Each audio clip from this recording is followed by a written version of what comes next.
हे जगामध्ये ना प्रेमाचं अस्तित्व संपत चाललंय. टाइमपास करणाऱ्या लोकांनी प्रेमाचा फक्त खेळ बनवलाय आणि ज्यांच्याकडे खरं प्रेम आहे त्यांना ते प्रेम टिकवता येत नाही. त्यांना त्या व्यक्तीची किंमत नसते आणि त्यामुळे आज प्रेमाचे अस्तित्व संपुष्टात आले.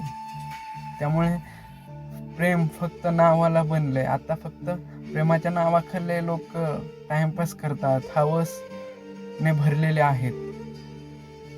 ही आज प्रेमाची खरी परिस्थिती वास्तविक आहे.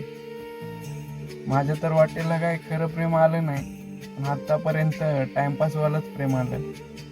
त्यामुळे मला त्या खऱ्या प्रेमाची किंमत माहिती आहे. खऱ्या प्रेमासाठी मी किती तरसलो माझी मलाच माहिती आहे. किती खऱ्या प्रेमासाठी मी किती त्रास सहन करतोय हे फक्त दुःख मलाच माहिती आहे. आणि ज्यांच्या वाटेला खोटं प्रेम आलं ना, त्यांना ह्या खऱ्या प्रेमाची किंमत आणि कदर काय असते ते विचारा.